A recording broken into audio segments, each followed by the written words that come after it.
Yuk berkhidmat bersama untuk kemanusiaan dengan berdonasi Laju Peduli.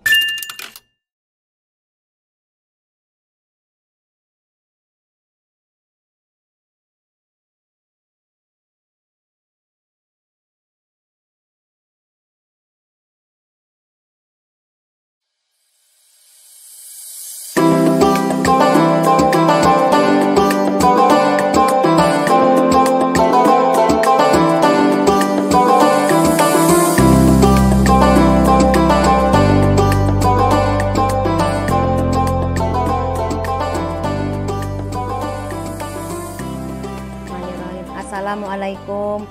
Terima kasih Laju Peduli, program penyaluran baperan berbagi paket pemadaman kelaparan.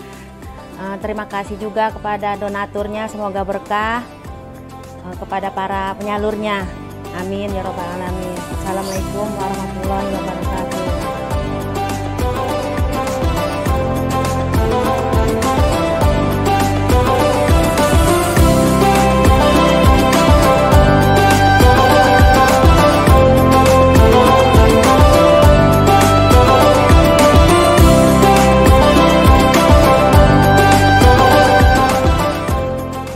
Assalamualaikum warahmatullahi wabarakatuh. Nama saya Ibu Maria dari Jampang.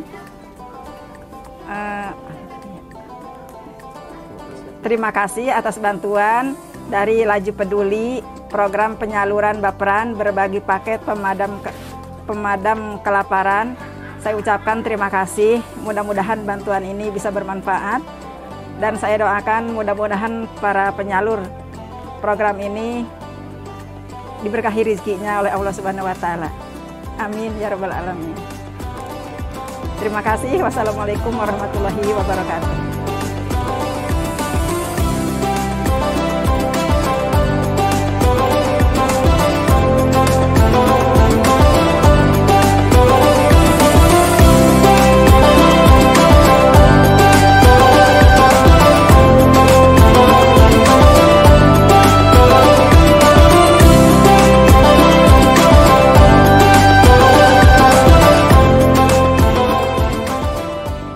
Saya Bu Asmani, terima kasih kepada Laju Peduli, program penyaluran baperan berbagi paket pemadam kelaparan.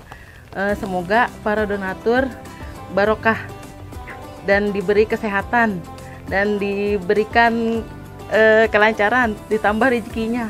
Amin ya rabbal alamin.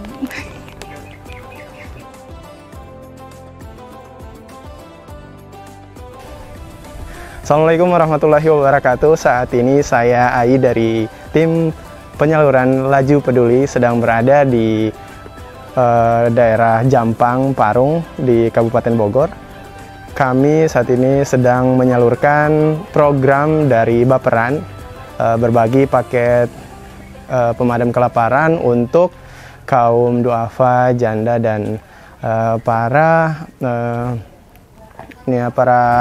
pekerja keras yang ada di daerah Jampang ini.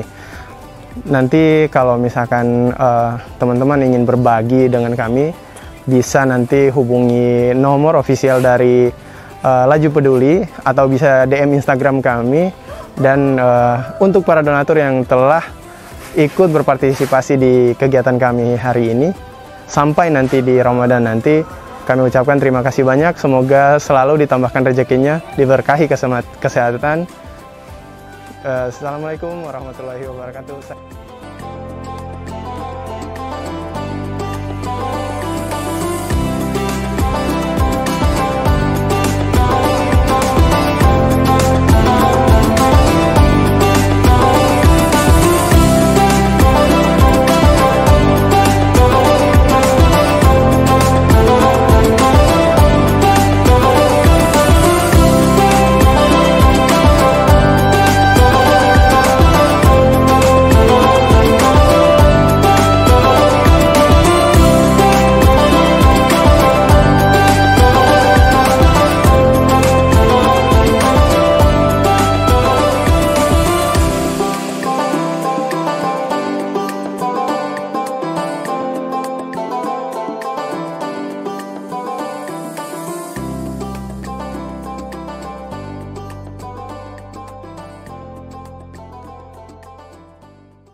tapi juga ada yang memang terbantu gitu ya. Terbantu kenapa? Karena masifnya penggunaan dunia digital.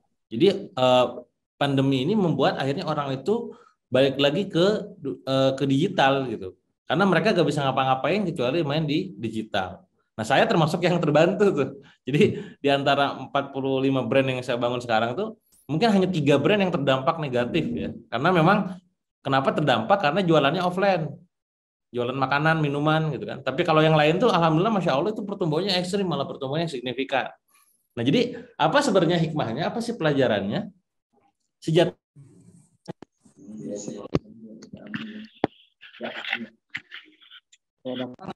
Dan kita meyakini bahwa semua kejadian itu atas izin Allah gitu ya. Nah, maka jangan pernah kita dalam tanda kutip menyalahkan banyak orang itu takut nitip-nitip gitu ya, adanya kode dan kodar kan begitu. Nah, maka ya sudah.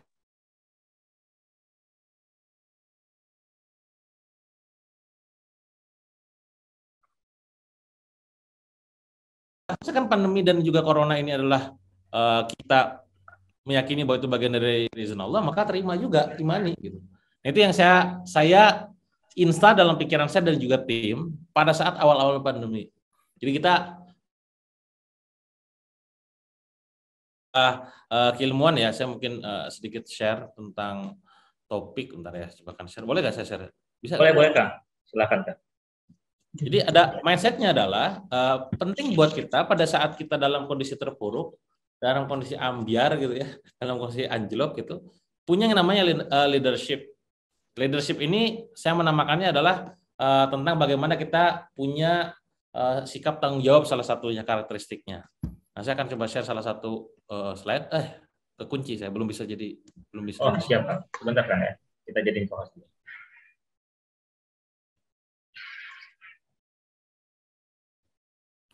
Oke, saya menarik ya, karena waktu dulu saya pernah juga jatuh di 2012. 2012 ini saya jatuh rugi besar ya 7,7 miliar, dan 2016 saya pernah sakit, dan 2020 kemarin akhirnya ya kita sama-sama semua merasakan kejatuhan yang bareng-bareng, itu pandemi gitu.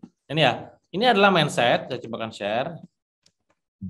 Ini adalah mindset yang perlu kita instal dalam pikiran kita. Apa itu mindset tentang playing above the line? Apa itu? Seolah-olah kita ini adalah seorang yang memang mengambil bertanggung jawab 100% atas segala kehidupan kita. Ya, maka kita as a victor. Victor itu adalah seorang pemenang.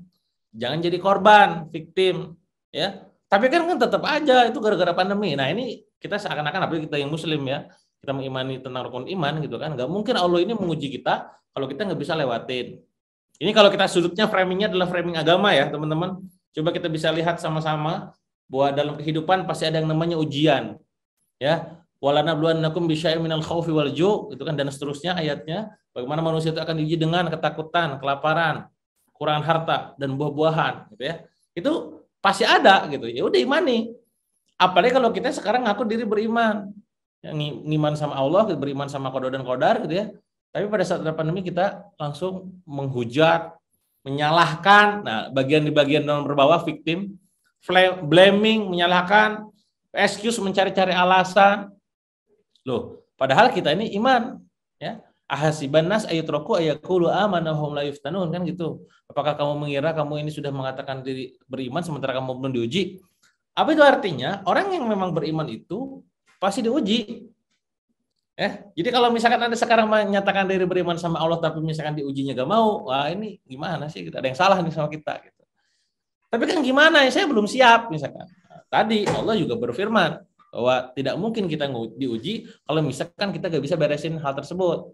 Ya, innallaha la yughayyiru ma biqaumin hatta yughayyiru bi anfusihim. Kita gak mungkin juga bisa berubah kalau misalkan kita ngubah diri dulu gitu. Ya, la yukallifullahu nafsan illa wus'aha. Allah gak akan bebani kita kalau kita gak bisa beresin. Nah, mindset above the line gitu ya. Mindset playing above the line adalah suatu yang memang perlu kita ingat di kepala kita. Nah, ini tentang leadership. Apa itu? Ownership, merasa memiliki. Kalau kita punya perusahaan, jangan sampai perusahaan kita ini bahwa ketika bangkrut kita nyalahin orang, ya, nyalahin pemerintah, nyalahin keadaan. Gitu ya. Ini punya perasaan kok harus dipikirin, ini perusahaan bisa tumbuh. Accountability, bagaimana Anda itu punya rasa tanggung gugat terhadap tugas-tugas yang memang sudah dibebankan. Ya, kalau ditanya angka, jawab berapa gitu kan. Responsibility ke rasa tanggung jawabnya itu sendiri gitu. Nah, ini yang perlu kita insya dalam pikiran kita oleh memang orang-orang punya mental pemenang. Nah, yang sering kali terjadi di lapangan adalah pada saat orang dalam kondisi normal terus diuji dengan suatu masalah, mereka kecenderungannya adalah lakukan yang nomor 3 di bawah, victim, playing victim. Fixed mindset apa itu? Blaming, excuse, dan juga denial. Blaming itu apa? Menyalahkan. Ini gara-gara corona, gara-gara pemerintah gak benar, gara-gara si itu, gara-gara si ini. Nah, itu menyalahkan. Excuse, mencari-cari alasan. Oh, saya udah belum mengerti itu dunia digital marketing. Saya kan orang kampung, saya kan gak punya duit. Denial, menolak keadaan. Emang udah terjadi kok pandemi. Ini kalau misalkan gak gara-gara dia, gue gak akan kayak begini gitu loh.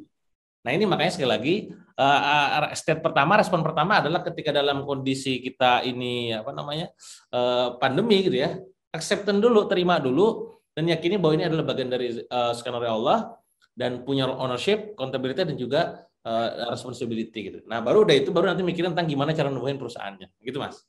Masya Allah, luar biasa banget nih Kang Dewa nih. Ini meskipun pelatihannya adalah pelatihan kreatif planner, entrepreneur, tapi kita udah ngerasanya Islami banget nih, karena emang benar ya, kita tuh nggak bisa misahin Islam sama yang namanya bisnis atau penjualan ya. Jadi apapun itu kita harus percaya qada dan qadar seperti kata Kang Dewa, yaitu udah ketentuan Allah dan udah pasti kalau kita dikasih, kita juga bisa nyelesainnya. Kita udah dikasih shortcut-shortcutnya, sumber dayanya juga gitu ya Kang ya. Jadi terima dulu gitu ya, biar apa? Biar nanti kitanya juga nggak blaming, menyalahkan pemerintah lah, mengalahin negara sana sini lah gitu ya, yang kena virus kita salahin lah. Akhirnya kita nggak bertumbuh karena fokusnya nyalahin orang lain.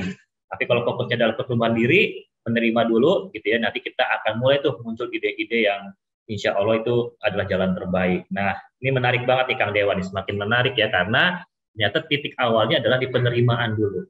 Nah, sedangkan ini Kang ya, banyak nih yang mana kita tahu nih banyak orang-orang yang boro-boro nerima nih Kang, karena udah diserang mulu sama berita-berita negatif, info negatif, jadinya itu panik terus Kang, nggak bisa terima. Jadi sebenarnya sebelum kita bahas kreatif planner Kang, bagaimana sih caranya ya Kang, biar kita itu bisa mengendalikan diri kita, nggak terbawa sama informasi-informasi yang negatif yang belum tentu benar, sampai-sampai akhirnya kita tuh nggak panik gitu ya, nggak khawatir, bahkan nggak nggak riuh lah gitu, nggak apa-apa menyalahkan Tuhan, bahkan kan mengerikan sekali, Tuhan yang maha benar disalahin ya. Itu gimana tuh Kang?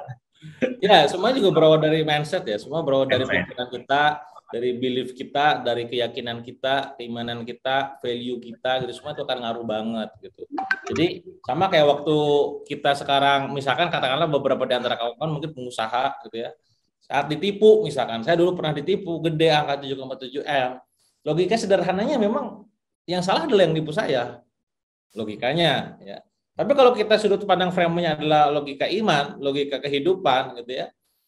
Kan kalau misalkan itu terjadi salah dia gitu kan. Ya kenapa emang gitu kan? Ya sudah, imani saja. Berarti yang salah siapa? Ya kita juga salah. Kenapa kita tidak hati-hati kan begitu? Nah, maka ini menjadi sebuah cara berpikir gitu. Maka buat teman-teman semua, kalaupun misalkan katakanlah sekarang dalam kondisi banyak banyak godaan, juga banyak informasi yang aneh-aneh gitu kan, maka penting teman-teman ya, ini terutama bagi muslim ya, pasti merasakan betul kelapangan itu luar biasa.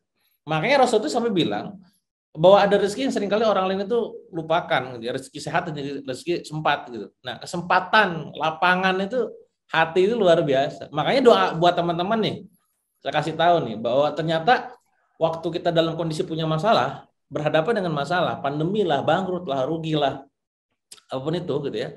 Yang terpenting itu adalah kita bisa punya kelapangan hati untuk bisa menjalankan kehidupan layaknya seperti orang normal.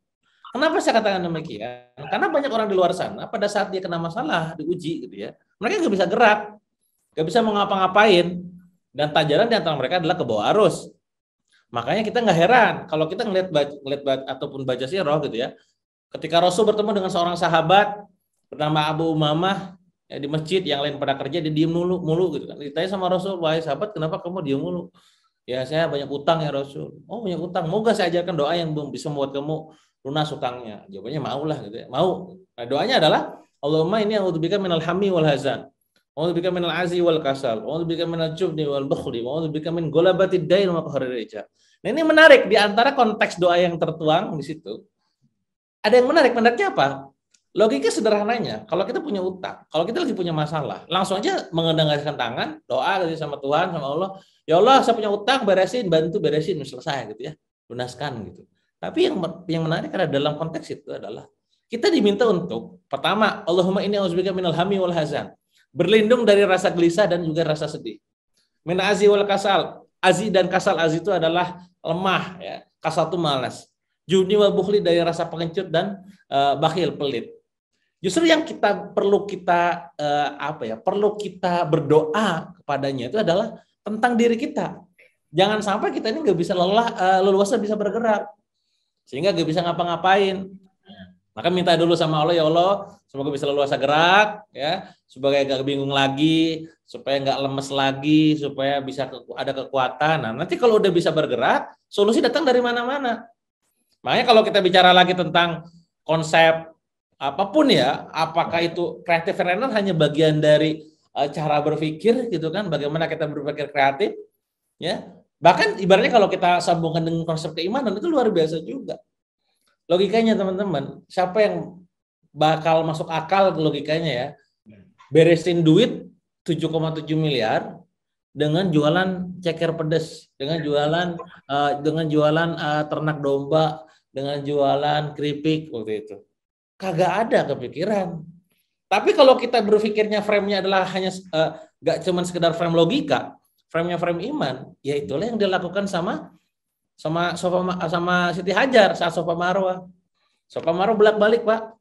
Safa Marwah 7 kali loh itu. Ya. Logika sederhana. Lagi nih kalau kita ngimanin logika ya, pakai logika. Kalau udah gak ada air, gak ada makanan di putaran kedua atau ketiga, ngapain balik lagi? Kita pengen banget bisikin sama Siti Hajar gak ada makanan, gak ada minuman gitu. Tapi kan kagak begitu. Apa yang terjadi? Dia 7 kali. Ya. Kalau kata Einstein bilang hanya orang gila melakukan hal yang sama, harap hasil yang berbeda lah. Ini Siti Hajar gimana? Ini kalau di-cut viral. Kan gak gitu. Lu ngomong gue gila, tapi gue bukan gila. Gue sunatullah, gue jalanin ikhtiar gue gitu. Ya. Nah, lalu muncratnya air Zam-Zam di mana? Bukan di Safa, bukan di Marwah, di kaki Ismail. Ya kalau tahu kayak gitu logika sederhana lagi logika. Ya Allah, kalau tahu gitu dari gue diem, bener gak? Ngapain gue balik. Nah, sama kayak kita sekarang bisnis. Ya, punya utang gede, pusing ada masalah, ketemu teman, kata teman, udah lu jadi reseller aja. Ngitung dia, ya elah reseller, itu kan gimana? Utang saya 1M, reseller profit cuma 3 juta, kapan selesainya? Kata nolak. Ya. Maka iman, ya udah jalanin dulu aja. Ada yang nawarin peluang usaha, terima dulu aja. Gitu. Nah, tinggal nanti gimana caranya potensi usahanya itu bisa berhasil, nah, itu perkara yang berbeda.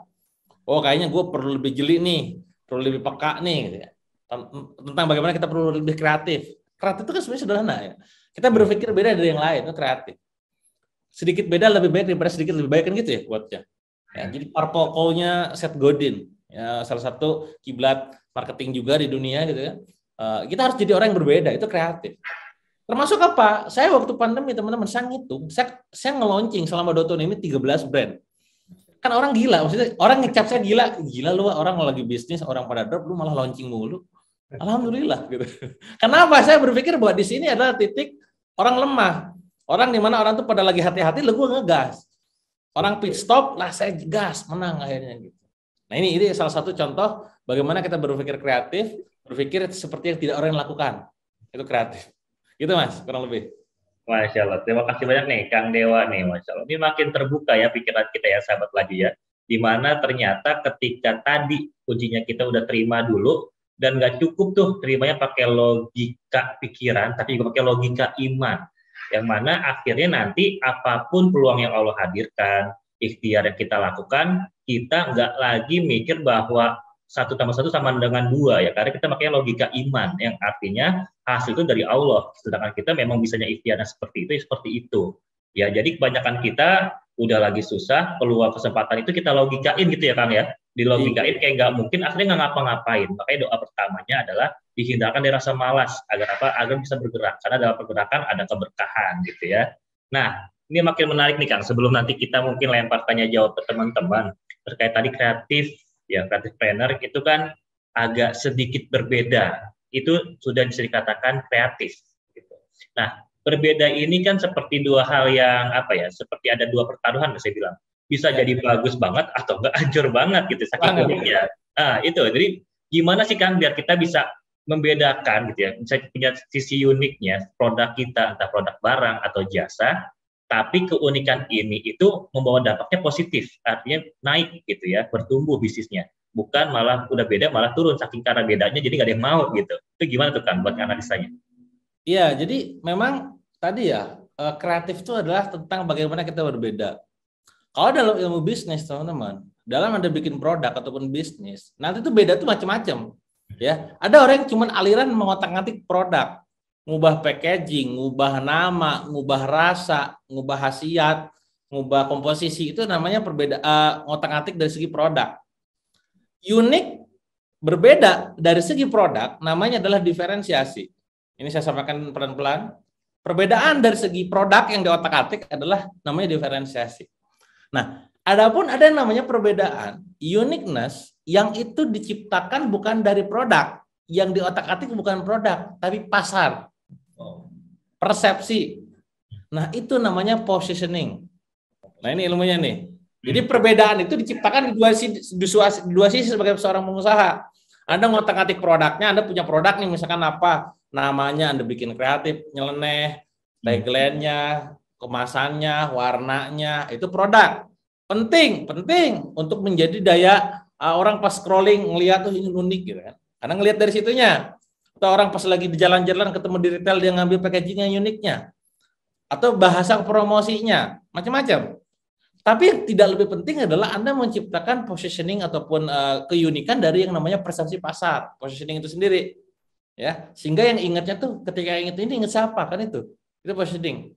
Kalau promosi terlalu banyak contoh promosi yang kreatif. Saya mungkin coba akan buka slide juga, gitu ya. Nah ini contoh.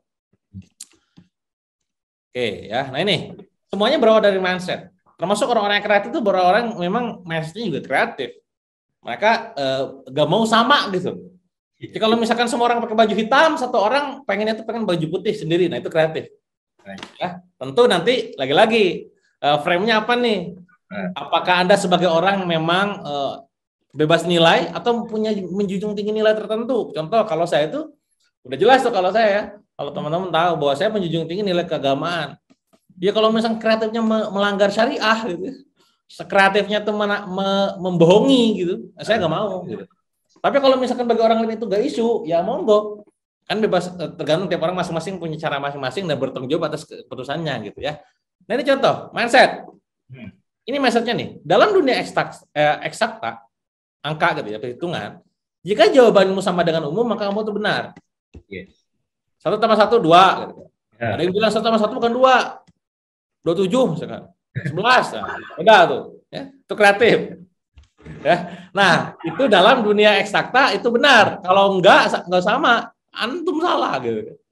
Dalam dunia kreativitas, jika jawabanmu sama dengan umum, kamu nyontek. Sudah paham ya? Artinya apa ya? Kudu beda. Asem dia begitu, gue ngapain ya? Dibikin beda. Ya. Orang ini adalah basic dalam membuat sebuah angle copywriting. Kalau Anda main di iklan gitu di Facebook ataupun di Instagram gitu ya. Orang lain bikin postingan gitu, tiba-tiba bikin postingan aneh nyeleneh. Nah, itu pasti Anda dilirik tuh. Karena Anda berbeda dibandingkan yang lain. Ya. Contoh aja saya contoh simpel sekilas yang campaign kreatif beberapa ada brandnya di sini saya tunjukkan karena membawa aslinya gitu ya. Nah, ini pada saat ini video saya nggak play ya. Bapak ini posisinya itu Bapak ini di posisinya itu adalah mengemis gitu ya. Dengan tulisan saya buta. Please gitu ya. Apa kasih bantu saya gitu. Tapi ketika namanya diganti dengan kata copywriting begitu indahnya dunia jika saya mau melihatnya misalkan. Itu konversi jadi naik. Dengan disimpan begitu doang. Itu kan kreatif. Itu copywriting ya. Contoh, ini ya iklan ini udah dibayar, tolong download ya biar cepat target gitu. Di saat orang lain iklannya to the point, di iklan yang to the point dengan lalu curhat gitu. Ingat ya, ketika semua orang melakukan ini, dia jadi tidak kreatif lagi. Tapi ketika ini baru dibandingkan yang lain, gue baru kali ini ngeliat iklan kayak gini itu kreatif. Iya. Ya.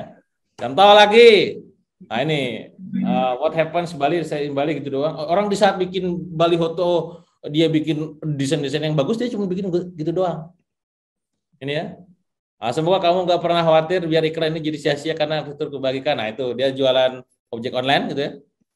Nah, apaan nih dipikir-pikir ngapain gitu kan. Tapi justru itulah kreativitasnya. Disimpan di yang lampu merahnya lama. Jadi orang bisa baca gitu. Tapi ketika semua orang melakukan ini sudah tidak kreatif lagi. Nah, ini kreativitas. Karena apa? Mereka posisinya tuh melakukan yang berbeda. Nah, ini angle inspirasi buat teman-teman yang memang pengen kreatif ya. Angle sedot WC ya. Dicari 4 WC bentuk tangguh, misalkan Anda lah jualan apa atau nyari campaign apa. Orang sedot WC aja pede Pak jualan, Anda masa enggak gitu ya. Tulisan belakang truk yang sering kali aneh-aneh kan kalau kita naik mobil. Nah, itu kan kreatif ya. Nah, ini contek tuh. Jualan hijab misalkan majalah Hidayah. Nah, ini kan contoh-contohnya ya. Nah, ini monggo Anda mainkan layar iPhone. Padahal itu kita setting, kita desain itu kan jadi kreatif. Ya. Nah, itu banyak ya. Contoh-contohnya sangat banyak sekali. Intinya adalah yang saya sampaikan kepada kawan-kawan bahwa kreatif itu adalah tentang bagaimana Anda berani berbeda dibandingkan yang lain dengan catatan Anda tidak menabrak value-value yang memang dilarang. Itu poin pentingnya gitu. Gitu, Mas. Masya Allah, luar biasa nih Kang Dewa nih. Jadi teman-teman boleh sekreatif apapun, berbeda seapapun, tapi jangan melanggar syariat ya. Karena buat apa kita unik, buat apa kita viral, tapi Allah nggak ridho. Itu selesai sih kita insya Allah di akhirat gitu ya. Meskipun ada hasilnya. Nah, ini catatan penting nih buat teman-teman sahabat laju nih. Nah, Kang Dewa, ini makin menarik nih Kang. Tadi saya kalau udah dilakukan, itu artinya udah banyak yang melakukan, udah nggak unik lagi. Kayak tadi kan ada contoh-contohnya tuh. Terus kita terinspirasi, kita membuat, oh iya bisa ya ternyata kayak gitu ya viral. Tapi kalau kita semuanya nih yang di Zoom ini nyontek aja itu kan, artinya jadi rame tuh yang pakai kayak gitu, cara kayak gitu. Artinya udah nggak unik. Artinya yang udah dilakukan orang tuh nggak bisa kita lakukan lagi. Seolah-olah kayak makin sempit nih buat bisa unik dan berbeda nih Kak. Caranya biar cuma kita yang bisa duluan gitu. Kita duluan atau kalau kita satu-satunya tuh yang unik, yang berbeda itu biasanya rumusan-rumusannya itu apa tuh Kang? Biar mindsetnya kah atau langkah-langkah step awalnya kah? Apa semedi di mana gitu di ruangan tertentu nyari ilham apa gimana? Ya, yang penting itu adalah Anda mendapatkan momentumnya sebenarnya. Kalau misalkan Anda dapat momentum kayak kemarin yang lagi ramai itu kan lagi timnas tuh ya, Bang Asnawi ya. Saya cecetan juga sama beliau gitu kan. Bang, lu ngomong apa sih kemarin ke pemain Singapura gitu. Udah jauh balas. Saya just thank you doang Kang katanya. Oh ya, gitu. Nah orang kan jadi meme tuh. Ketika semua orang melakukan itu kreatif, biasa aja gitu. Tapi orang pertama yang membuat dan itu memviralkan akhirnya misalkan, itu bisa jadi kreatif di mata followersnya. Jadi sekali lagi, kemampuan Anda menangkap momen, kemampuan Anda menangkap timing, gitu, memposting, itu sangat penting banget. Lantas bagaimana seandainya jika semua orang melakukan itu? Tinggal sudut pandang yang berbeda, angle-nya. Ya, angle itu tentang bagaimana Anda melihat sisi yang berbeda nih. Gue kayaknya di bagian ini deh ngomongnya gitu. Ya, dulu waktu zamannya ini apa? Zaman bola Ronaldo ngegeser botol salah satu merek gitu ya. Itu kan gak ada yang bikin meme tuh. Saya bikin meme tuh pertama kali itu. Wah, nangkap momen jebret viral lama itu. Nah, itu hal-hal kayak gitu jadi kreatif gitu kan. Tapi kalau semua orang udah melakukan itu biasa. Nah, makanya monggo Anda lebih peka, lebih empati supaya apapun yang terjadi di sekitar itu bisa ketangkep dan bisa diviralin. Viral sendiri punya rumusnya. Jadi Anda kalau viral itu sebenarnya rumusnya sederhana sih. Anda tinggal ngikutin pola namanya adalah STEPPS, steps tulisannya. Ya, saya coba buka ini ya slide-nya entar. Jadi Anda kalau mau viral, ya udah, berarti Anda bikin sebuah konten yang ngikutin sebuah pola yang memang ngikutin kaidah ini. Kaidah step. Namanya adalah steps, tulisannya STEPPS. P-nya 2. Nah ini nih, saya coba buka dari Google aja lah ya. Yes, ya.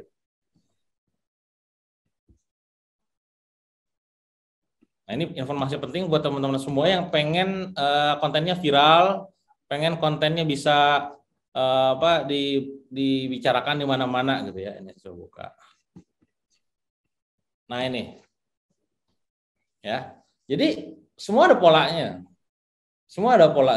Dan ketika kita paham pola, kita akan gampang banget mengulang, menduplikasi, ya. mempolakan.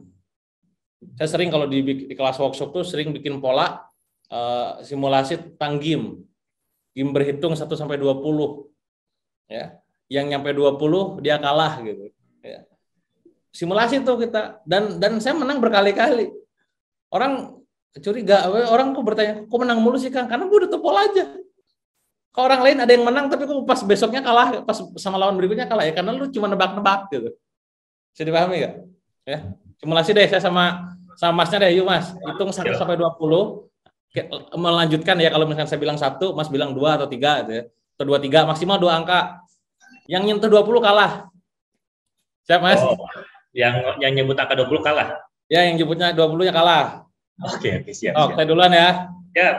Oke, 1, 2, 3, 4, 5, 6, 7, 8, 9, 10, 11, 12, 13, 14, 15, 16, 17. 18, 19. Nah, saya kalah nih 20. Nah, kalah kan sekali kan? Nah, ya diulang nih. Menang terus. Kan orang jadi aneh nanya, kok bisa sih menang mulu? Karena gue udah tahu polanya. Ketika diulang nih, misalkan nanti belum tentu menang juga tuh. Karena emang ada polanya gitu. Termasuk kalau dibalik rumusnya, kalau misalkan nyentuh 20, dia menang misalkan. Nah, ini adalah sebuah simulasi buat menunjukkan bahwa ketika kita paham polanya, kita gampang. Ini saya akan tunjukkan ke teman-teman. Ya, ini contoh ya, di Instagram saya kalau Anda lihat. Di bio Instagram saya tuh ada tulisan. Nah, best selling order 24 buku. Alhamdulillah izin Allah, Hazaim Fadil Robi 24 buku saya semuanya best seller.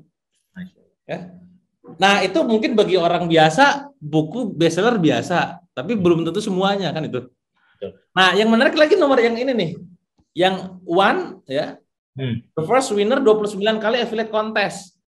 Tidak mudah untuk bermain affiliate di Indonesia gitu kan. Karena saingannya luar biasa. Nah, saya ikutan kontes affiliate, teman-teman. 29 kali ikutan. 29 kali menang juara 1 berturut-turut, gak pernah kalah. Sama kayak Habib Nurman Komedo pada saat dia tanding tinju. Habib kan 29 kali juga gak pernah kalah kan. Nah, lagi-lagi ini semua atas izin Allah Azza yang pada Robbi. Tapi kalau ditanya, Kang, rahasianya apa? Saya tahu polanya. Karena polanya terulang 29 kali, bukan 1 kali 2 kali, Pak.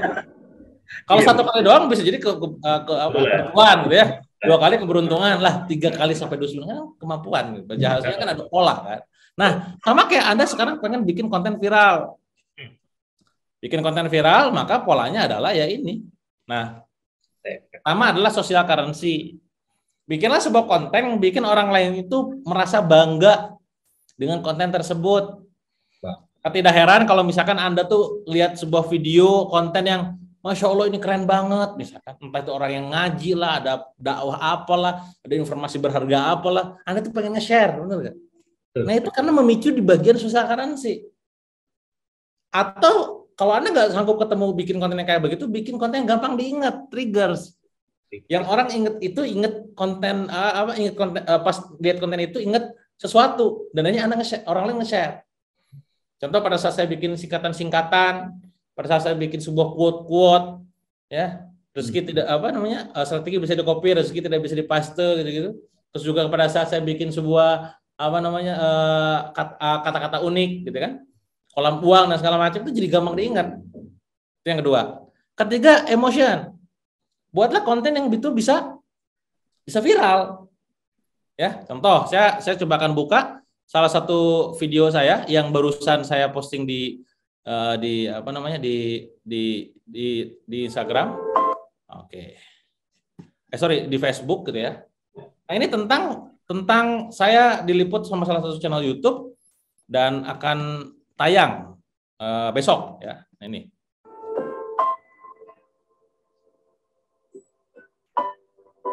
Terakhir kali menangis pada saat Allah ternyata mengabulkan doa saya sebegitu cepat. Masih memberikan kesempatan untuk kembali hidup lebih bermanfaat. Seolah-olah di luar sana hebat, tapi sejujurnya kami rapuh.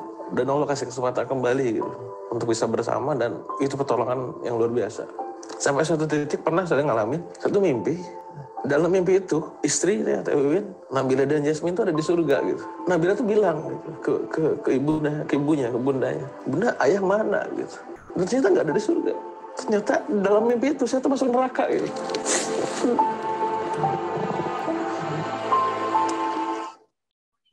Nah, konten itu kita bikin ya sedemikian rupa agar emosinya dapat.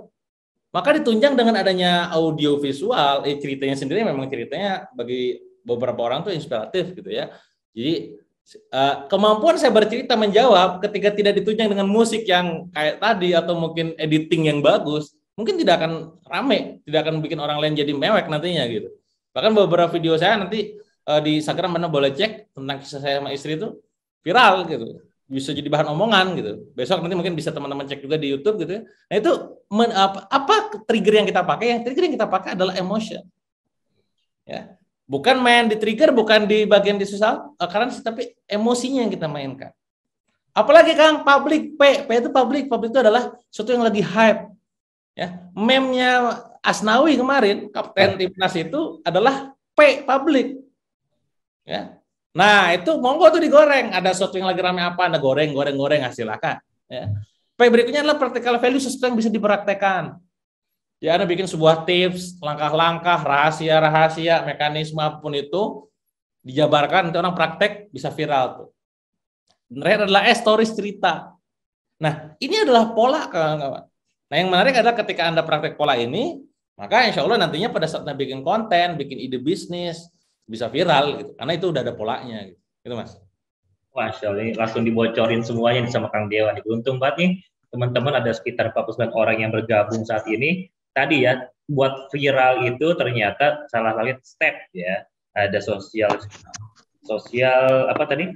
Currency trigger gitu ya. Emotion, public, terus practical value, dan terakhir stories atau cerita. Yang penting itu adalah ngebangun tadi ya, emosi itu dapat. Artinya sebenarnya simpelnya adalah konten kita tuh emang disukai dan dibutuhkan sama ini ya, followers kita ya, audiens kita gitu ya Kang ya. Betul. Jadi orang itu nge-share-nya, interaksi itu bukan karena terpaksa, tapi karena emang pengen, emang butuh, emang suka gitu ya. Ini penting nih, selain unik dan berbeda tadi. Nah, teman-teman Laju, sahabat Laju semua, yang ingin bertanya boleh ketik ya di kolom chat. Insya Allah kita sama Kang Dewa ini masih ada waktu sampai 14.30 maksimal ya, untuk membahas terkait creative planner in pandemic and endemic.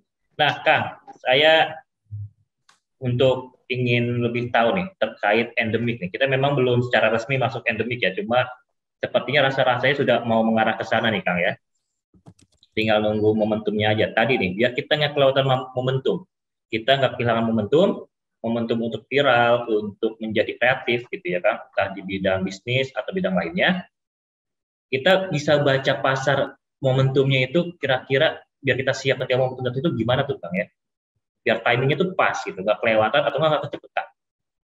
Ya tren sih, pada akhirnya lihat tren ya. Tren itu bisa dilihat dari negeri ini, di Indonesia ataupun di luar, dari data-data. Intinya sih selalu lihat tren, dan tren selalu lihat dari data gitu ya. Makanya seorang yang memang kreatif itu pada dasarnya nggak cuma sekedar kreativitasnya aja di kepalanya, tapi juga tentang bagaimana dia melihat tren ke depan seperti apa. Ya, saya pernah berdiskusi dengan salah seorang CEO salah satu startup di Indonesia yang sangat besar, dan dia bilang bahwa haram hukumnya di perusahaan kami ketika melakukan sebuah campaign yang sama narasinya. Wow, luar biasa. Dan memang perusahaan tersebut terkenal dengan sangat kreatif gitu. Berarti apa? Dia ngumpulin data dulu. Data kompetitor, dia campaign-nya apa, data dia sendiri campaign-nya gimana. Dan berpikirnya adalah berpikir infinite. Teman-teman tahu mungkin istilahnya ada infinite games, ada finite games gitu ya. Finite games adalah ketika dia tuh bermain seolah-olah kayak ada menang dan kalah, kayak main bola, itu kan infinite games gitu ya, pada saat kita bertanding dengan orang. Nah, menariknya adalah dalam bisnis itu adalah infinite games. Kita itu sedang tidak bertanding dengan siapapun. Kita bertanding dengan diri kita sendiri di masa lalu. Kalau buat teman-teman yang muslim, ya tadi, jika hari ini kita lebih buruk daripada hari kemarin, kita bangkrut gitu ya. Kalau sama kita rugi, kalau baik apa lebih baik bagi kita beruntung kan gitu ya. Nah, itu tentang infinite games. Nah, maka mindset dalam kepala kita, seorang entrepreneur, seorang pebisnis gitu ya, kalau misalkan kita pengen nanti meluncing produk, kalau pengen lebih laris, pengen lebih bertumbuh, ya lebih baiklah dibandingkan kita di masa lalu. Karena kalau ngeliat orang lain itu gak akan ada habisnya, men. Ya, kalau ngeliat ini, kok gila dia gitu, oh dia gitu, itu gak akan ada beresnya seriusan. Benar. Jadi ngeceknya pertumbuhan kita masa lalu kayak gimana, dan lagi-lagi itu tentang data. Jadi gimana cara kita menentukan timing momentum yang kuat? Baca datanya. Baca datanya, ikro lah bahasanya, dibaca data-data kompetitor, baca data kita pribadi, baca pertumbuhan industri. Saya kalau lagi bikin strategic plan, tahun depan target berapa ratus M, sekian misalnya. Nah itu nggak cuma asal ngecap, plus itu nggak gitu, ngelihat data industrinya dulu. Industri kita seperti apa nih? Oh ternyata kalau kita lagi ambyar misalkan, oh maka kalau ambyar maka begini gitu. Nah itu semua ada datanya gitu. Dan ini yang seringkali orang lupakan, orang tidak mengetahui data-data tersebut. Contoh ya, saya akan coba buka contoh data-data nih ya, saya analisa misalkan ya. Oh ini dapur ini, saya buka aja kepala perusahaan sendiri. Ini adalah salah satu perusahaan saya, baca Mas ya. PT 99 Media, namanya 99 karena terinspirasi dari Asmaul Husna gitu kan. Nama aplikasinya KBM Apps kalau Anda tahu. Ya. Nah, pada saat kita bikin sebuah strategic plan, kita akan melihat dari segi makroekonominya seperti apa. Bagaimana kebijakan pemerintah terkait bisnis. Adanya COVID membuat begini-begini, oke, good. Bagaimana pertumbuhan perusahaan kita? Oh, kita kemarin begini-begini secara nilai tukar. Perubahan perilaku seperti apa? Lingkungan, gitu ya. Industrinya, nah ini industrinya kayak gimana? Kita analisa, kita riset. Nah, income statement tahu ya, laba rugi kita, oh di tahun 2021 kita laba ruginya ada di angka sekian ratus juta. Ya. Di 2021 omsetnya revenue by product yang 14M, 2021 14M. Data operasionalnya kita cost-nya adalah sekian ratus juta gitu ya. Net profitnya awalnya di tahun pertama 200 juta, tahun kedua udah 10 kali lipat tuh kita, 2,5M net profit. Ya, jadi kan ini pandemi naik 10 kali lipat gitu. Karena tahun pertama saya cuma dapat 250 juta, 30 juta. Tahun kedua 2,4M gitu. Nah, ini kan ini perlu dicerna, Pak. Ini semua perlu dipahami, ini OPO Pak presentasi. Nah, masih lagi kita jangan sampai nih pengusaha itu buta finansial. Ya, biasanya orang-orang buta finansial tuh seringkali jadi orang sial. Tipu mulu bawaannya, ya. Rugi mulu bisnisnya gitu kan. Capek. Nah, makanya saya lagi kita boleh kreatif, tapi kreatif yang didasarkan atas kreativitas data gitu. Ada datanya lah gitu. Karena orang yang saya temukan sekarang, orang-orang startup itu, datanya data driven banget, data science banget lah. Gitu. Jadi itu dijadikan sebagai acuan untuk melihat momentum ke depan, gitu Mas. Masya Allah, ini keren nih, karena kata kuncinya itu adalah firman Allah yang pertama ya, ikro, baca ya. Baca data, baca tren ke depannya, bisa lihat dari bahkan bukan di Indonesia dong ya, bisa lihat dari luar negeri gitu ya, trennya apa, karena biasanya Indonesia ngikutin gitu Kang ya, ikutin tren-trennya di luar negeri gitu, jadi nggak ada telatnya tuh kalau ikutin yang luar negeri ya. Ini luar biasa nih Kang, ada pertanyaan, kita mungkin sambil ini aja ya, kalau ada pertanyaan kita boleh tanyakan ya Kang ya. Dan nanti buat teman-teman sahabat Laju, untuk teman-teman yang pertanyaannya terbaik ya, akan ada 2 pertanyaan terbaik yang dapat hadiah merchandise Palestina dari Laju Peduli, insya Allah ya. Nanti boleh hubungin adminnya. Ini Kang, pertanyaan pertama nih Kang dari Kak Diana Fitri. Assalamualaikum Kang Dewa, izin bertanya, bagaimana cara mempertahankan kreativitas atau inovasi dalam bisnis supaya tidak kendor ketika semangat mulai down? Efek dari lingkungan sekitar yang mematahkan jalan jalan dan semangat seorang pelaku bisnis. Jadi nggak didukung sama lingkungannya nih Kak.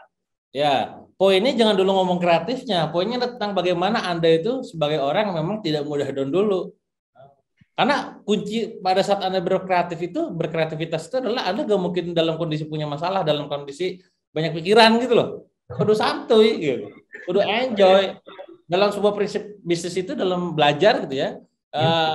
When you get serious, get stupid. You get stupid. Jadi kalau misalnya terus serius, banyak masalah, pusing, banyak pikiran, lu gak akan kreatif. Kreatif kondisinya tuh harus enjoy banget gitu. Nah sementara kita sebagai seorang pengusaha, seorang leader, perlu kita kontrol diri kita sendiri. Lah kita ini bagaimana cara ngelit orang lain, ngelit sendiri aja gak bisa, gimana sih? Nah ini makanya sekali leadership-nya dimunculin, ditumbuhkan, ditanam, dilatih.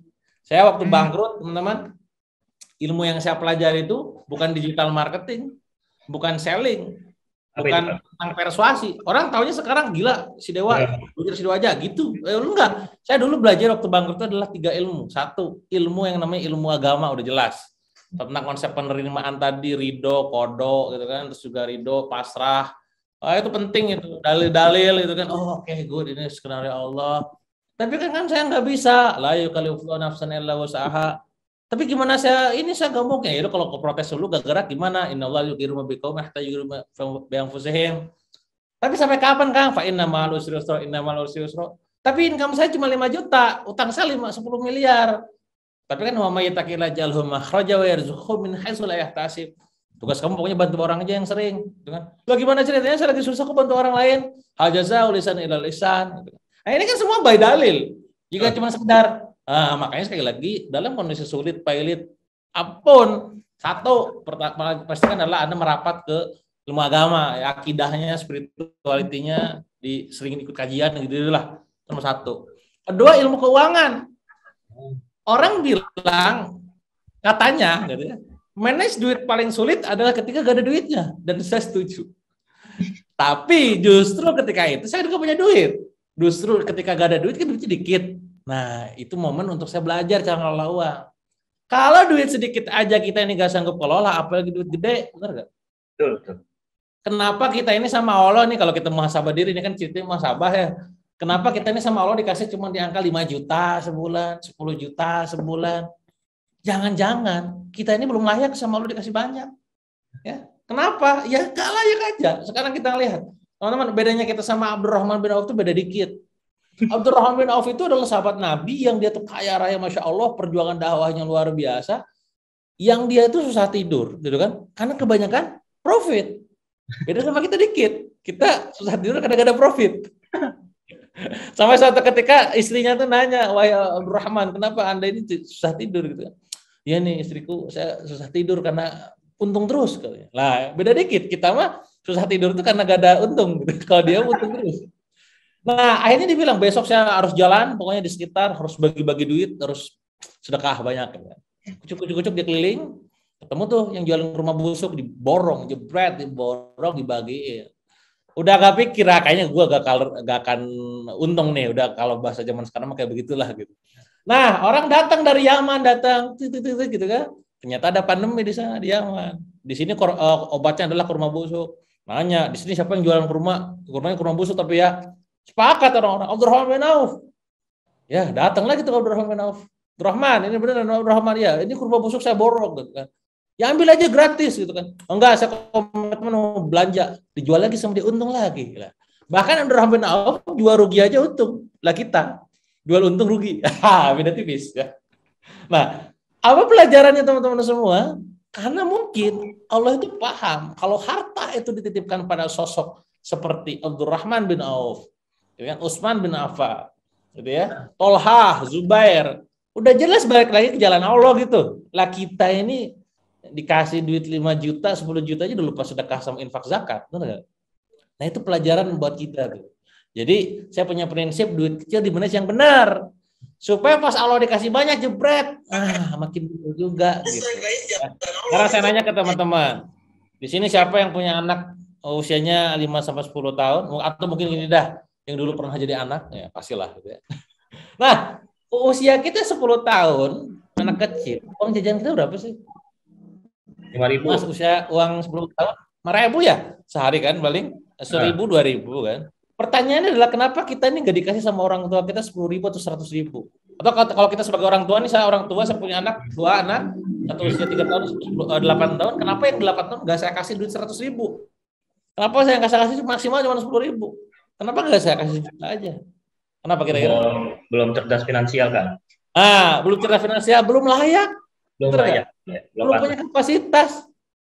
Nah, maksudnya apa? Jangan-jangan kita tuh di mata Allah begitu. Bukan Allah gak mau ngasih. Bukan Allah gak punya harta. Bukan Allah gak punya kemampuan. Bukan Allah gak punya kun fayakunnya. Coba ngeliat nih orang dikasih kemarin segini aja udah lupa sama aneh. Misalkan gitu ya kalau bahasa tamah gitu kan. Aplikasi banyak nanti maksiat gitu kan. Pas giliran senang sulit merapat, giliran senang maksiat. Nah, kuat ya. Nah, itu jadi sama kita. Nah, makanya sekali lagi waktu itu saya belajar ilmu tentang agama, spiritual, belajar ilmu tentang keuangan, dan yang ketiga nih teman-teman, belajar tentang yang namanya leadership, tentang mengambil tanggung jawab, tentang above the line, tentang control yourself gitu kan, tentang lead yourself gitu kan.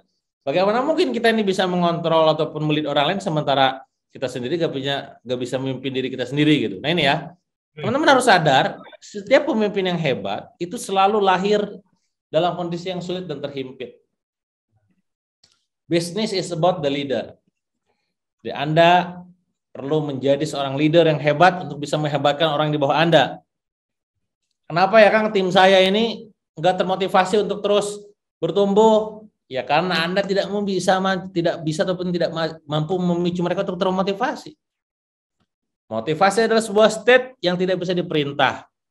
Ayo semangat kawan-kawan, itu adalah diperintah. Sementara motivasi itu tidak bisa dibegitukan. Harus di-trigger. Nah, maka menjadi seorang leader, Anda harus punya kartu VIP, bahasa saya. VIV, apa itu? Visi yang pertama. Punya impian yang besar dan jangka panjang. Jadi ibaratnya mah gak ada ceritanya tengah jalan loyo gitu kan, leyeh-leyeh atau apalah, santai rebahan. Wah, visinya besar. Pengen membangun peradaban. Ada apa di angka 1 triliun yang kamu impikan itu, wahai dewa? Harus kejawab. Yang cuma sekedar pengen 100 M. Nggak tahu lah, ada visinya. Bukan tentang uangnya, tapi di balik uangnya. Bagaimana seorang yang memang punya visi besar, Mark Zuckerberg katakanlah, sekarang menjadi luar pengaruh dunia dengan platformnya. Gitu. Visinya harus besar. Sama kayak Anda sekarang bangun bisnis. Emang bisnis Anda ini mau dibawa kemana?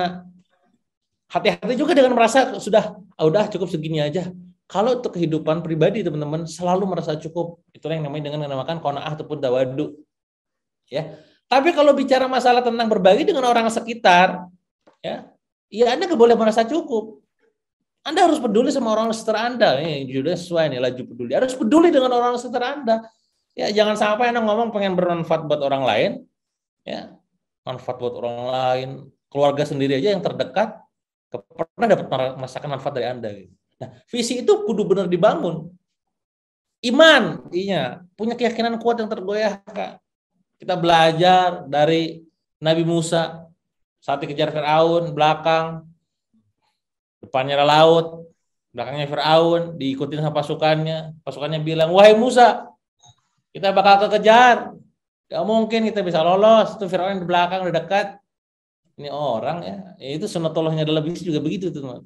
Pas kita ngomong 100 miliar, 10 miliar, orang yang pertama kali protes bukan orang lain, itu orang terdekat kita, tim kita. Gitu. Tapi apa yang dilakukan sama Nabi Musa? Tidak. Saya punya Allah, gitu kan. Terus Allah berfirman, idrib biasokal bahar, pukulkan tongkatmu ke laut, jebret, dipukul langsung. Punya keimanan yang kuat. Keimanan bakal ditolong sama Allah, keimanan bahwa akan ada jalan keluar. Sebagaimana Muhammad Al-Fatih menaklukkan Konstantinopel, udah mentok tapi disuruh naikin ke gunung, kan gila itu berarti kalau bicara masalah tentang gila, perahu jadi naikin, itu iman. Maka sebagai seorang leader harus punya iman. 3 pengaruh, punya kemampuan untuk mempengaruhi orang dan gerakan tim. Ya, nah maka ketika Anda punya itu, ya Andanya dulu diberesin, insya Allah di bawah bakal ngikutin. Jangan sampai kita ngomong ke teman-teman kita, misalkan, ayo teman-teman semangat, bikin postingan status, Anda sendiri gak pernah bikin. Ya. Anda sendiri adalah orang yang paling gak disiplin. Gitu. Jadi bermula dari kita mengubah diri kita, kebiasaan habit kita, agar nanti teman-teman yang ada di bawahnya kita ngikutin kita. Gitu Mas. Oh Masya Allah, ini satu pertanyaan jawabannya lengkap banget nih, ilmu semua. Sayang banget ya nggak nyatet ya teman-teman ya. Jadi sebelum bahas kreatif planner itu gampang ya, kreatif planner ternyata kalau kata Dewa itu belakangan. Yang penting itu diri kitanya dulu nih. Ya tadi pertanyaan dan semangat lagi down, lingkungan nggak mendukung. Jadi kita nggak bisa mengubah lingkungan kita, tapi kita bisa mengubah diri kita gitu ya. Jadi jangan dulu bahas bisnisnya, kreatifnya, tapi lihat dulu nih ilmu agamanya kita nih, benerin dulu. Jangan-jangan bisnis kita belum naik gitu ya, Allah belum ngasih, itu bukan karena Allah nggak mau ngasih, tapi kitanya kalau dikasih bahaya nih, jadi kemana-mana nih, karena dapat uang dikit aja langsung lupa. Jadinya itu tadi ya, kita harus mempersiapkan mental. Jadi punya uang banyak juga butuh iman ya Kang Dewa ya, biar nggak kemana-mana gitu uangnya itu ya, nggak kemaksiat. Bisa biar kayak Abdurrahman bin Auf, Utsman bin Affan, yang mana kata wakafnya gitu ya sampai sekarang masih terasa. Nah itu juga teman-teman semua yang lagi campaign nih di akhir tahun ini, yang tentang tinggal hitungan waktu ya, tinggal kurang dari 48 jam lagi, yaitu kado akhir tahun untuk 1000 penghafal Quran di Indonesia dan Palestina. Kalau teman-teman sahabat laju mau jadi bagiannya, kita meniru sahabat-sahabat Nabi seperti tadi yang oleh Kang Dewa, yaitu ada Abdurrahman bin Auf, Utsman bin Affan, itu ya, silakan bisa berdonasi di lajupeduli.com atau nanti ada nomor rekeningnya di-share oleh co-host kita ya di kolom chat gitu ya. Kado akhir tahun 1000 penghafal Al-Quran itu mulai 10.000 aja. Kita insya Allah akan berbagi ke 1000 penghafal Al-Quran di Indonesia dan juga di Palestina seperti video di awal ya. Mari kita sukseskan, kita jadi bagian dari kebaikan ini karena sayang banget nih kalau misalkan kita melewatkan untuk menjadi bagian terbaik gitu ya. Insya Allah akan kita salurkan di awal tahun di Januari awal ini. Insya Allah 1000 penghafal Al-Quran yang mana isi kadonya itu adalah hal-hal yang insya Allah bermanfaat untuk para penghafal Al-Quran. Ada Al-Quran, ada baju muslim gitu ya, ada jilbab koko, dan juga ada juga beasiswa untuk para penghafal Qurannya. Insya Allah akan jadi ladang amal yang luar biasa sekali. Setiap para penghafal Qurannya nanti membaca Al-Quran, setiap hurufnya menjadi satu kebaikan gitu ya. Teman-teman akan mendapatkan tentunya aliran pahala yang mungkin saja insya Allah gitu ya, ketika sudah kita wafat pun itu akan tetap mengalir pada kita. Amin ya rabbal alamin. Nah, Kang Dewa, kita lanjut kali ya ke pertanyaan berikutnya. Ini pertanyaan udah banyak banget nih. Karena apa? Karena dua pertanyaan terbaik gitu ya, dan satu orang yang join pertama kali akan mendapatkan merchandise eksklusif dari Laju Peduli, merchandise Palestina. Luar biasa ya. Lanjut, ada pertanyaan kedua, Kang Dewa, dari Mas Aryadin Adin. Assalamualaikum, izin bertanya Kang, baguskah kita mempertahankan produk alias kekeh nih sama produk kita meskipun secara brand produk kita itu masuk ke tahap yang dalam tanda kutip udah nggak dilirik lagi nih Kang? Apakah kita harus kekeh sama satu produk aja? Enggak, jadi posisinya gini, kalau ke dalam bisnis itu juru kunci gitu ya, juru yang terbaik itu adalah pasar. Ya. Jadi kalau misalkan sekarang teman-teman mungkin sering dengar sebuah istilah bahwa jangan pernah cari pasar untuk produkmu, tapi carilah produk untuk pasarmu. Itu quote-nya Seth Godin. Ya, berarti mana duluan? Pasar dulu atau produk dulu? Pasar dulu. Ya, berarti jangan cari pasar untuk produkmu, tapi carilah produk untuk pasarmu. Berarti kan pasar dulu, baru dicari produknya. Makanya kan di situ disebut dengan produk market fit. Nah, baik lagi kalau saya biasanya kan sering kali menyampaikan sesuatu itu selalu apa nih kaitannya dengan kita, terutama para pengusaha muslim gitu ya, Masya Allah gitu. Sering kali kita mengidolakan Mark Zuckerberg, Elon Musk, Jeff Bezos, Jack Ma, tidak jadi masalah gitu ya. Termasuk Seth Godin gitu kan. Tapi bayangin teman-teman di zaman dulu kala gitu kan, ada seorang sahabat bernama Utsman yang tadi disebutkan bahwa harta kekayaan sampai sekarang masih ada wakafnya, Masya Allah. Dan ternyata quote-nya Seth Godin tadi yang berawal dari pasar itu sudah dimulai sejak apa? Sejak Rasulullah mensekutukan, mempertemukan Abdurrahman bin Auf dengan juga yang namanya Sa'ad bin Rabi. Bagaimana ketika bertemu? Bayangin teman-temannya, rasakan gitu. Ketika hijrah itu, Sa'ad bin Rabi ketemu sama Abdurrahman bin Auf, dipertemukan sama Rasul. Lalu Sa'ad bin Rabi bilang, "Wahai Abdurrahman, saya ini adalah orang terkaya di negeri ini. Kalau seandainya kamu ini butuh harta, saya akan kasihkan harta saya setengahnya, silakan ambil. Kalau sekarang kamu butuh wanita, saya punya istri, silakan kamu saya akan ceraikan, silakan kamu pilih salah satu yang terbaik." Gitu ya. Bayangin kalau misalkan kita sebagai Abdurrahman yang ditawarin sama Sa'ad bin Rabi ketika itu, hartanya banyak gitu kan. Wah, asik, kayaknya gitu ya. Atau istrinya cantik, wah gitu kan. Tapi tidak Rasul Abdurrahman. Rasul Abdurrahman cuma mendoakan, terima kasih, semoga Allah memberkatimu dan keluargamu dan juga harta-hartamu. Ini yang menarik. Nah, lantas kelanjutannya yang menarik lagi. Tunjukkan saya di mana pasar. Artinya apa? Kalau Anda memulai bisnis, kalau Anda mau jalanin bisnis, mulailah dari pasar. Ketika pasar mengecap, menilai bahwa kita ini produknya bagus, maka hajar boleh terus. Kalau misalkan ternyata produknya jelek, evaluasi, jangan pasar gak mau itu. Itu prinsipnya Abdurrahman bin Auf gitu kan, bagaimana dia itu berawal dari pasar gitu ya. Nah, masalahnya adalah kita sekarang ya nggak sekaya Abdurrahman bin Auf gitu kan, nggak sekaya Seth Godin gitu, nggak sekaya siapa gitu ya, sosokan pengen punya teori sendiri. Nah, ini yang jadi masalah gitu. Jadi selama anut aja ya, tunjukkan bahwa kita itu bahwa benar-benar serius pengen belajar dengan samina wa ta'na sama seorang. Nah, contohnya kiblatnya adalah Abdurrahman bin Auf. Dia punya sebuah kriteria bisnis, satu bermula dari pasar. Duluan yang alaso. Mabi'tu dainan. Apa itu mabi'tu dainan? Saya tidak menjual dalam kondisi utangan. Nah, jadi dia selalu jualnya itu cash. Ya. Terus apalagi bagaimana dia menjual produk yang memang produk yang memang baru dan sebanyak prinsipnya. Itu di kitab-kitab sudah banyak dijelaskan. Poinnya adalah kalau saran saya buat mbaknya, buat masnya dan kawan-kawan yang lain, selalu lihat pasar. Lihat yang pasar inginkan. Lagi-lagi ikro, ya, lihat, baca datanya, cek kompetitor, cek data. Kalau memang ternyata mereka nggak respon, oh jangan ada yang salah di kita. Ya. Awal-awal mungkin yang kita salah, yang kita ubah adalah copywriting-nya. Awal-awal mungkin yang kita ubah adalah offering-nya. Awal-awal mungkin yang kita ubah adalah pasarnya. Sampai akhirnya kita sadar bahwa ternyata yang masalah bukan pasarnya, bukan lagi offeringnya, bukan produknya, bukan lagi tentang angle copywriting, tapi juga produknya. Masalahnya apa? Produknya nggak dibutuhkan pasar, itu masalah. Jadi saran saya, evaluasi dan mulai ikuti maunya pasar. Follow your customer. Gitu, Mas. Follow your customer. Nah, jadi kata kunci itu buat Mas Aryan, follow your customer. Kita harus tahu dulu customer kita itu siapa gitu kan ya. Nah, Kak, kalau misalkan dengan istilah yang kita harus menciptakan pasar, itu gimana tuh, Kak? Menciptakan pasar itu maksudnya gimana? Ya, menciptakan pasar itu artinya adalah dia udah tahu bahwa produk tersebut tuh ada kebutuhan di pasar. Ya. Tinggal bagaimana dia itu bisa mencari celah segmentasi pasar yang memang sesuai. Ya. Karena apa? Pasar ketika misalkan Anda punya produk, jawabannya gini, produk saya untuk semua orang. Nah, itu semakin semua orang semakin gak jelas tuh. Jadi harus niche market diciptakan. Anda akan mengorbankan banyak pasar, ya, yang mungkin produk Anda itu bukan untuk semua orang. Tapi tidak semua orang yang produk Anda itu berpotensi miliaran gitu. Bisa dipahami ya. Nah, ini branding nanti.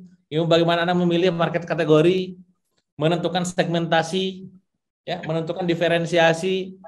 Kenapa seorang Dewa Kaprayoga udah punya bisnis buku Billionaire Store, ya? Kenapa bikin yang namanya buku lain namanya KMO Indonesia? Itu ada keilmuannya. Alasannya adalah karena memang ternyata segmentasinya berbeda, market kategorinya beda. Kenapa udah bikin KMO Indonesia, bikin KBM Apps yang sama-sama nulis juga, yang satu aplikasi, yang satu buku? Ya jelas beda behaviornya. Anda harus tahu behavior orang itu beda-beda. Ada yang pakai gamis itu yang senang itu ketemu orang, kamu samaan, lucu lah. Ada yang senang gitu, ada yang pada saat ngeliatin, alasnya sama, ada yang malu, benar nggak? Benar kan? Lihat branding kayak begitu. Nah itu tiap orang beda-beda, makanya buat atau lahirkan atau ciptakan customer Anda sendiri itu adalah memilih segmentasi khusus di antara sekian banyak segmen gitu. Jadi kalau kayak Kang Dewa ini produknya udah puluhan gitu ya. Itu setiap produk itu marketnya beda kali Kang. Jadi maksudnya produk yang A itu nggak akan diiklankan atau nggak akan di-share tentang produk B gitu kali Kang ya, karena beda behavior tadi apa gimana? Betul, enggak. Makanya kayak saya nih, saya coba buka ya di Instagram. Saya punya brand macam-macam nih gitu kan. Enggak semua brand itu saya promosikan di akun saya loh. Itu poin pentingnya ya. Kenapa? Karena nggak masuk. Okay. Ini akun saya nih yang di bio Instagram itu namanya Triliuner Enterprise. Ya, ada 51 following. Ini following ini berarti semua akun saya, akun brand saya, baik perusahaan maupun yang pondok ya, pondok dan juga yayasan gitu ya. Contoh, misalkan kita ngejual produk ini nih, dress, terus juga ngejual namanya misalnya kosmetik, terus apa lagi di sini? Ada snack. Hijab, kan beda-beda nih, kan nggak semua saya promosikan. Klinik mata, terus juga jualan apa lagi di sini?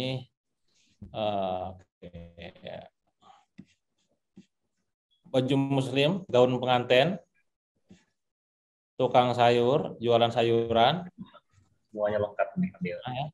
Nah ini kita lihat ya, satu nih. Nah ini pasarnya beda-beda teman-teman. Nah ini. Dari cara photoshoot itu udah beda Pak. Ini sama ini nih, sama-sama baju lah ya, sama-sama marketnya cewek. No, beda. Iya. Yang sama adalah satu, yang sama-sama punya saya. Gitu. Tapi pasarnya beda. Jadi jelas saya nggak mungkin promo gitu. Ya. Jualan kosmetik ini beda pasarnya. Saya menjaga untuk pakai kerudungan. Makanya ya tadi lah ya, bagi saya sih penting itu. Tuh, ya. Pasarnya Dewa Snack, Sang Dewa, keripik pisang ya beda. Pasarnya misalkan Laksmi, ya beda gitu. Bisa paham ya? Jadi memang setiap produk punya segmen pasar beda-beda. Tinggal nanti karena kalau pengen memperbesar pasar, mau tuh kolaborasi silahkan, itu poin yang berbeda itu nanti. Ya, mana yang bisa dikolaborasikan dalam rangka penetrasi pasar ataupun pengembangan pasar gitu. Oke. Detail banget nih Mas Adin, semoga pertanyaannya terjawab oleh Kang Dewa ya terkait produk dan juga pasar. Kang, nih ada lagi pertanyaan dari Kak Hemi Holding. Izin bertanya, kreativitas itu kan butuh refresh, brainstorming, dan diskusi. Kalau ide lagi mentok, terus terbatas teman diskusi, artinya dia sendirian nih Kang, jomblo kali Kang ya. Apa yang dilakuin dari pengalaman Kang Dewa sebelumnya nih? Jadi udah mentok, nggak ada teman diskusi, itu lucu nih. Macam-macam ya, tiap orang tuh punya cara gudang idenya masing-masing. Kalau saya biasanya karena baca sih kalau saya, karena saya suka baca buku, baca artikel, apapun yang saya baca itu bisa jadi ide. Kalau baca gak dapat ide, akhirnya saya nonton e-course, nonton Zoom kayak begini, nonton pembelajaran apapun, bahkan nonton TV, nonton film. Ya. Kalau nggak baca nggak bisa, nonton nggak bisa, baru yang ketiga tuh diskusi sama tim atau sama teman. Biasanya dapat, atau kopdar sama kawan, bisnis orang yang punya bisnis juga. Ya. Baca nggak bisa, nonton nggak bisa, diskusi nggak bisa, mungkin kudu sedikit refleksi diri, itu dalam arti di sini muhasabah, merenung, mikir gitu ya. Atau mungkin Anda sedikit perlu sering mandi gitu ya, biasanya sering keluar ide banyak. Nah itu ya, jadi mau tiap orang punya cara masing-masing, dan Anda nggak bisa mengcopy paste cara dia gitu, ya. Kayak saya nih, saya tuh kalau misalkan ini banyak orang yang nggak percaya. Saya tuh kalau lagi tidur, kalau saya dulu nulis buku ya, saya kan nulis buku kadang cepat seminggu beres gitu kan, 10 hari beres. Gitu. Orang penasaran, lu gimana sih metodologinya? Kalau nulis buku kok cepat gitu. Wah, gue kalau jelasin lu gak akan masuk akal, dia bilang. Gimana? Nah, saya nulisnya gini. Karena kan saya aktivitas saya di kalender itu Masya Allah ya, kalau misalkan Google Kalender saya buka tuh udah sudah ngalahin para pejabat lah ini ya. Padat, Masya Allah padatnya minta ampun nih. Contoh ya saya buka nih kalender saya. Nah orang kepo gitu, lu kan sibuk, lu kapan nulis buku nih kalender saya? Ya Allah. Coba bayangin. Januari aja udah full gini, Januari ini Pak. Nah, gimana sih Kang? Kenapa? Karena saya tuh pada saat nulis buku itu, gitu ya, saya bilang, saya target sekian halaman. Saya bikin target dulu tuh. Target 200 halaman, 20 halaman. Halaman, saya pengen beres dalam waktu 10 hari. Berarti bagi 10, 25 halaman per hari. 25 hari saya sehari komitmen 5 jam. Berarti 1 jamnya ada dapat 5 halaman. Sampai segitunya loh saya. 5 jam, sampai 1 jam, gimana caranya? Oke, minimalisir distraksi, handphone saya jauhin, supaya nggak terganggu dengan sosmed. Di laptop saya nulis, wifi saya matiin, ruangan jangan sampai terganggu, saya ngomong ke istri, Bun jangan ganggu ini anak, kondisikan. Atau kalau memang saya pergi ke kafe misalkan. Sehari 5 jam, malam jam 9 dan 10, malamnya lagi adalah 2 jam, jam 4, jam 5 biasanya, sebelum subuh dan setelah subuh, siangnya 1 jam doang. Kan 5 jam saya komitmen. Nulis secara cepat. Nah, sisanya adalah merangkai susunan kata dan segala macam karena saya lagi tidur. Tidur nih, lelap. Pas tidurnya saya itu dalam kepala tuh mikir kayak menyusun kata-kata gitu ya. Bagaimana kita bisa melakukan hal-hal yang memang tidak dipikirkan. Nulis gitu. Nah, orang kayak mas saya yang jelasin itu, "Iwa lu aneh banget, emang bisa kayak gitu?" Bisa. Dan saya sudah lakukan 24 kali. Karena sudah terbiasa. Nah, itu cara saya. Sekali lagi ya. Tentu tiap orang punya cara berbeda. Makanya Anda boleh terinspirasi tapi jangan langsung mengcopy. Itu dia. Belum nanti bicara masalah rezeki, beda-beda kan tiap orang. Ada yang caranya itu cuma gitu doang dapat sesuatu gitu ya. Ada yang harus bikin ngolah lama dulu gitu ya. Begitu. Jadi luar biasa nih ya. Kita boleh terinspirasi tapi jangan mengcopy karena tiap orang punya caranya masing-masing. Ini keren nih question ya. Saya agak penasaran tuh tadi Kang, sebelum tidur pikiran kata-kata uniknya itu jadi nggak tidur apa gimana tuh ya? Ngeganggu sebenarnya. Tadi ya, apa pikiran kata-kata uniknya malah sebelum tidur gitu tadi katanya ya. Iya, jadi sebelum tidur tuh misalkan kita lagi udah kondisi udah mau tidur nih gitu ya. Sholat nih, terus saya ngebayangin nge-recall tulisan-tulisan saya tuh tadi nulis ini. Besok saya nulis apa lagi? Nah, saya tuh nulis tuh. Oke, jadi pas besok nulis buka laptop udah tinggal nuangin. Nah, Di bahasanya tuh nulisnya saya tuh justru pas sebelum tidur.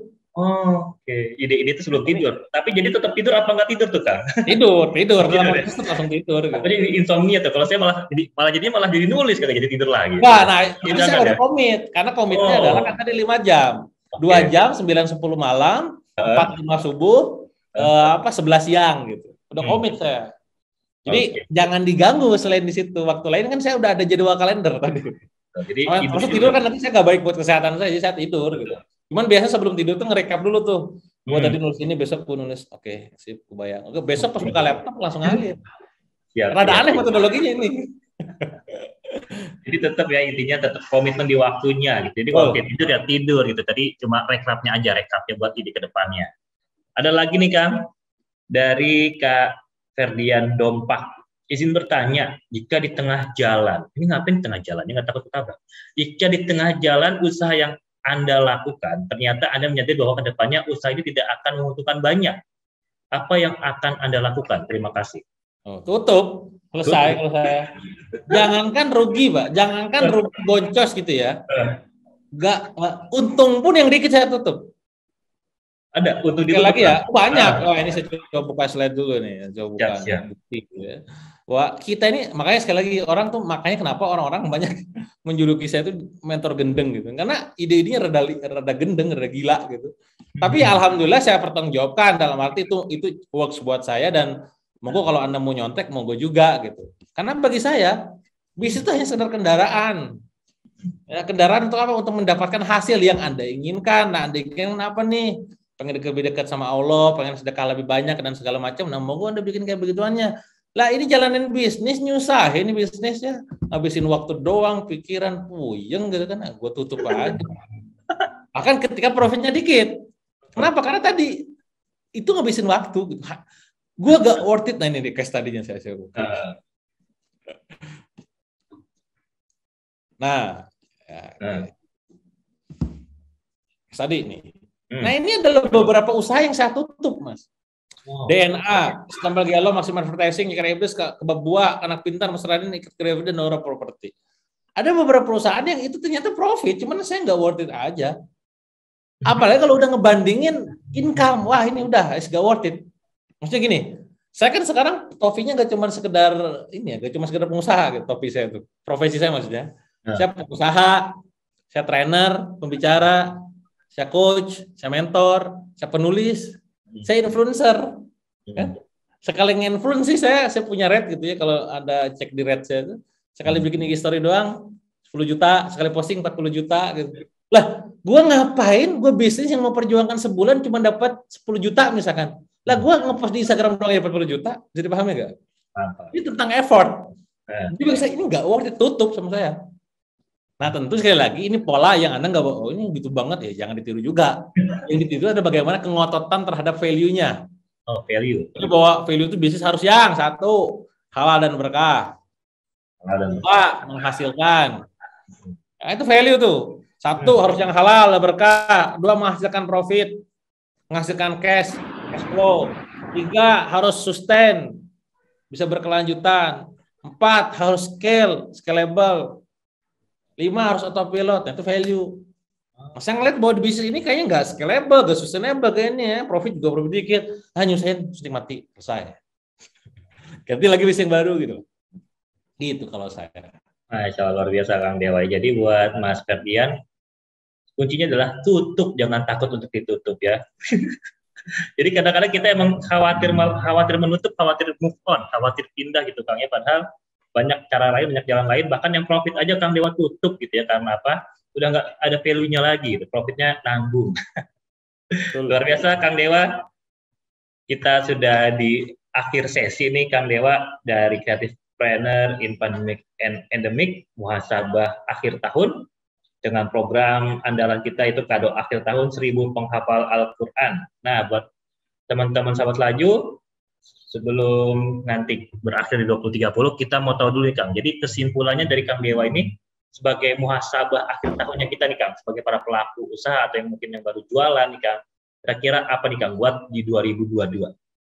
Oke, intinya sih kalau saya ngeliatnya sih lebih banyak kita tuh peka sama kondisi ya, keadaan, peka terhadap pasar, peka terhadap peluang, peka terhadap orang-orang sekitar gitu ya. Karena pada dasarnya tentang kepekaan kita itu, tentang rasa empati kita sama pasar, itu menjadi potensi peluang ke depannya gitu ya. Mungkin kita sekarang lagi jatuh, mungkin kita sekarang lagi ambyar gitu ya, mungkin kita lagi turun gitu. Tapi kalau kita peka terhadap peluang yang ada, insya Allah bisa jadi solusi buat bangkit. Kalau misalkan kita sekarang peka terhadap ternyata kawan kita punya bisnis, kita joinan, ternyata kita punya teman yang juga lagi sulit, yuk kita sama-sama bantu juga gitu kan.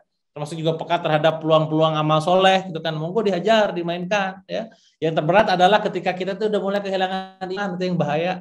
Makanya selalu pesan saya buat teman-teman semua menutup sesi ini juga gitu ya, kita boleh kehilangan seluruh harta kita boleh kehilangan seluruh jabatan kita boleh kehilangan seluruh kepercayaan orang lain sama kita boleh kehilangan seluruh gaji dan penghasilan kita. Satu yang nggak boleh hilang, keimanan kita sama Allah. Ya, nah maka silakan lebih imani kehidupan ini dengan banyak lebih peka sama kehidupan. Semoga kita bisa tangkap peluang dan akhirnya bisa lebih tumbuh lagi. Gitu Mas. Masya Allah, terima kasih banyak Kang Dewa. Kita applause dulu dong untuk Kang Dewa dong. Masya Allah, luar biasa banget nih. Luar biasa pemateri kita pada hari ini, Kang Dewa Prayoga. Terima kasih banyak atas ilmunya, sharing-sharingnya, pengalamannya dan semuanya. Semoga kita, sahabat Laju Peduli semua, di tahun 2021, di akhir tahun ini, dan di 2022 kita akan semakin berkah lagi, rezekinya semakin halal, semakin bisa banyak lagi berbagi. Tadi kata kuncinya, kata Kang Dewa, kepekaan, kepedulian bersama di lingkungan kita, rasa empati kita, dan juga menguatkan keimanan. Semuanya boleh hilang kecuali satu, keimanan kepada Allah SWT. Baik, itu untuk saya Muhammad Hamzah. Pamit, semoga saja kita bisa bertemu di kesempatan yang lain-lain di waktu gitu ya. Ya buat teman-teman yang mau berdonasi, mengaktifkan kepekaannya, meningkatkan keimanannya di akhir tahun dan bergabung di kado akhir tahun 1000 hafal Quran, boleh klik di website lajupeduli.com atau boleh berdonasi di IG kita di @lajupeduli_official. Di situ lengkap ada nomor rekeningnya, atau di kolom chat juga udah di-share tuh, ada nomor rekening BRI-nya. Insya Allah kita akan salurkan ke para penghafal Quran di Indonesia dan juga di Palestina. Jadi insya Allah semuanya bermanfaat. Untuk itu saya Muhammad Hamzah pamit. Kita tutup dengan doa kafaratul majlis. Subhanakallahumma wa bihamdika asyhadu an la ilaha illa anta wa astaghfiruka wa atubu ilaik. Wassalamualaikum warahmatullahi wabarakatuh. Kita saksikan video yang akan tampil berikut ini.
Yuk berkhidmat bersama untuk kemanusiaan dengan berdonasi Laju Peduli.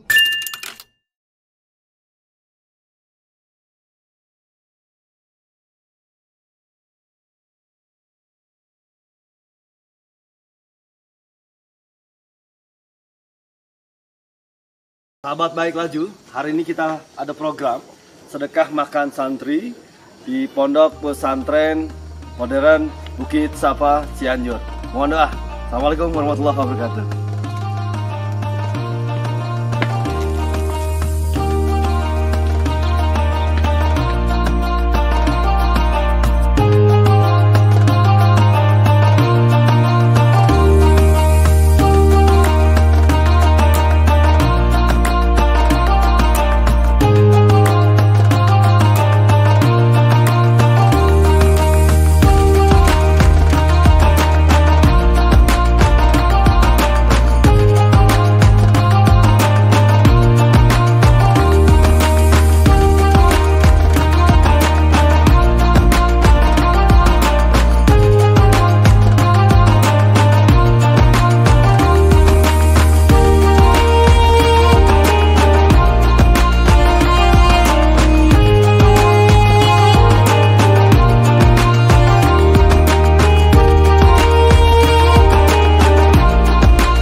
Terima kasih.